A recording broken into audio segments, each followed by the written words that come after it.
Le agradezco mucho, nos tome la comunicación al maestro Francisco Burgoa, abogado, profesor de Derecho Constitucional en la Universidad Nacional Autónoma de México. Maestro, gracias por tu tiempo, buena noche. Al contrario, Juan Pablo, muy buenas noches y siempre va a ser un gusto poder conversar contigo y con tu audiencia. Son muchísimas hojas, creo son 250 hojas las que tiene este dictamen. ¿Qué has logrado analizar, Francisco, a pocas horas de que ha circulado este dictamen que al principio trascendía, pero ya es oficial, ya se publicó? Así es, son 284 para ser exactas. ¿Ok? Ahora, ¿sí? Los comentarios que hizo el diputado Ramiro Robledo, lo que él decía que tiene más de 100 cambios respecto de la iniciativa del presidente. Esos cambios, si bien es cierto, son varios, pero son más en cuestión de detalles, en cuestión de la forma. Es decir, la esencia de la iniciativa presidencial se mantiene y lo único que podemos considerar que cambia es el tema de la gradualidad, pero la gradualidad solamente es porque va a ser en dos elecciones.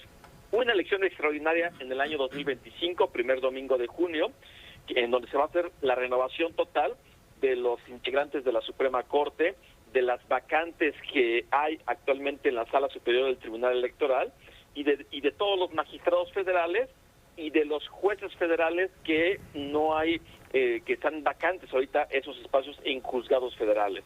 Y para 2027, que es cuando culminaría la implementación de esta reforma, para 2027 ya sería la elección de todos los jueces. Es decir, ese es el tema de la gradualidad, que ahí lo vemos.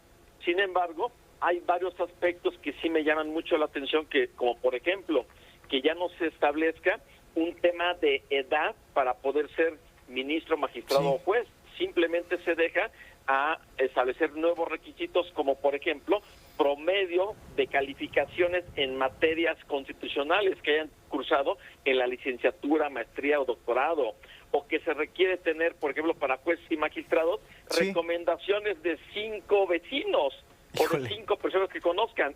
5 cartas de recomendación se tienen que llevar para que sean considerados. Y recomendaciones, por lo que narras, éticas, no profesionales. Exactamente, no profesionales. Simplemente dice ahí claramente, textualmente, 5 cartas de vecinos, de personas conocidas o de abogados, que recomiende que alguien sí pueda ocupar un cargo para ser juez o para ser magistrado.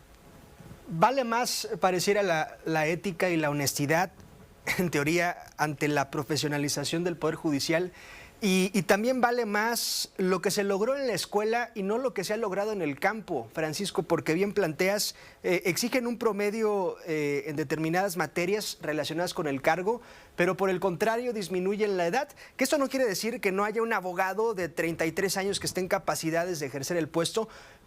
Sin embargo, alguien de cabal experiencia, pues no tiene 35 años.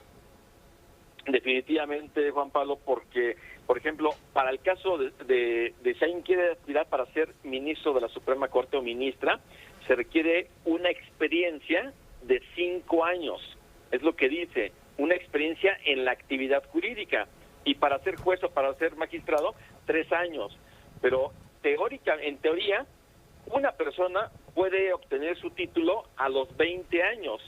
Y si tiene 3 años más de actividad jurídica, entiéndase lo que se quiere entender por actividad jurídica, resulta que ya tendría la posibilidad de poder ser postulado para ser juez o magistrado, o a los 25 años para ser ministro de la Corte.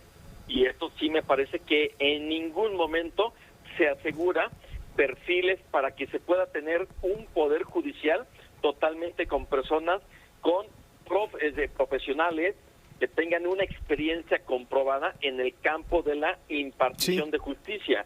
Y son temas que, por eso es que yo sí considero que esos 100 cambios que se le hicieron no fue para garantizar perfiles, simplemente para endurecer esta propuesta en términos de lo que quiere Morena. Porque otro punto, Juan Pablo, que me parece importante comentarlo. Resulta que al momento de que tengamos nosotros la boleta electoral, en el anverso de la boleta van a estar todos los nombres con letras pequeñitas de todas las personas que son candidatas, pero se va a distinguir qué candidatos fueron propuestos por el Poder Ejecutivo, por el Poder Legislativo y por el Poder Judicial, por la Corte. Y esto me parece que totalmente es una trampa. Es decir, si a mí me propuso Claudia Sheinbaum, si a Juan Pérez lo propuso Claudia Sheinbaum, en el anverso de la boleta dirá propuesto por el Poder Ejecutivo o por la presidenta Claudia Sheinbaum. Así es, Juan Pablo. A mí me parece que eso rompe con toda equidad, porque van a empezar a comentar entre los morenistas, ¿saben qué? Voten todos por los candidatos que propuso la presidenta. Sí, se supone que en estas boletas no hay colores. Se supone que no hay colores, pero sí va a haber una distinción de quiénes son los que fueron propuestos por el Poder Ejecutivo, Legislativo y Judicial. Y también se va a indicar quiénes son los jueces o magistrados en funciones. Oye, Francisco, sí. Hubo una propuesta descabellada hace días del presidente López Obrador que afirmaba que para sacar a las candidatas y a los candidatos a ocupar la boleta, pues podría abrir esto a un sorteo, a una tómbola. ¿Alcanzas a apreciar en estas más de 280 hojas si se precisa algo sobre eso? Tal cual como una tómbola, no. Sin embargo, se deja un aspecto muy abierto porque, por ejemplo, va a haber comités de evaluación por cada poder, un comité de evaluación integrado por 5 personas, por el Poder Legislativo, Ejecutivo y Judicial. Y ya que se hace una selección, después lo que se entiende es que va a haber otro gran comité de evaluación para hacer otro filtro. Y ahí es en donde puede entrar, aunque no lo dice explícitamente, o si lo dice, yo no lo leí, que va a haber una especie de insaculación o tómbola, sino se deja abierta la posibilidad de que se haga una selección respecto de todos los candidatos, que para empezar, cualquier persona va a poder aspirar a ser candidato, cualquier persona que cumpla con los requisitos, incluyendo esas 5 cartas de recomendación. Francisco, una última. El lunes entra en comisiones de puntos constitucionales, seguramente pasará sin problema, pero esta legislatura ya está por concluir. ¿Dejarán aprobado el dictamen para que la siguiente legislatura lo tome calientito? ¿Se puede este asunto? Sí se puede desde el punto de vista de la propia legislación que rige todo lo relativo a la Cámara de Diputados, Cámara de Senadores. En esos momentos ya se publicó la convocatoria. El 26 de agosto, el lunes 26, se va a llevar a cabo la reunión de la Comisión de Puntos Constitucionales. Se prevé que se vaya a aprobar porque se requiere una mayoría absoluta de sus miembros, 50% más uno que los tiene Morena, y como bien dices, Juan Pablo, lo van a dejar calientito para que, pues yo consideraría que el 2 de septiembre la Cámara de Diputados inmediatamente en sesión de pleno quiera luego ya discutirlo, inmediatamente aprobarlo, porque recordemos que septiembre es el mes en donde va a iniciar la nueva legislatura y es el último mes del mandato del presidente López Obrador, y quieren darle al presidente López Obrador esta reforma aprobada en septiembre, y van a hacer todo lo que puedan para que así sea, aunque todavía hay que esperar lo que diga el INE y sobre todo la Sala Superior del Tribunal Electoral con el tema de la sobrerepresentación y subrepresentación de la oposición. Para que lo apunte usted, estimado televidente, en la agenda el lunes, en comisiones, el dictamen de reforma al Poder Judicial, Francisco, y entre semana la discusión sobre la sobrerepresentación, es decir, es una semana clave la que entra. O sea, la próxima semana, de hecho, exactamente el próximo viernes, Juan Pablo, viernes 23 de agosto, es el día en el que, a más tardar el 23, el INE va a hacer la asignación de los diputados y de los senadores plurinominales. Sí. Posteriormente vamos a tener ahí 3 días, que en esos 3 días es cuando se van a presentar las impugnaciones ante la Sala Superior. Es decir, la semana que viene y la posterior, porque la reunión de la Comisión de Puntos Constitucionales es el 26 de agosto. Ok.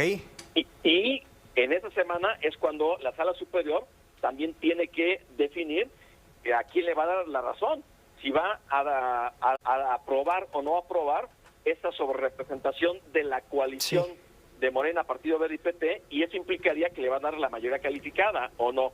Es algo que pues será una discusión muy interesante y sobre todo muy importante para nuestra república, sin duda, porque ahí se construirá la mayoría calificada artificial de Morena y el oficialismo o no, y le daría la posibilidad para que pueda reformar la Constitución como quiera. Abogado Burgoa, gracias por tu tiempo y me dará gusto platicar contigo la semana pasada porque de verdad habrá mucha tela de dónde cortar. Gracias. Al contrario, con todo gusto, Juan Pablo. Fuerte abrazo. Gracias, es el abogado Francisco Burgoa, el maestro Francisco Burgoa.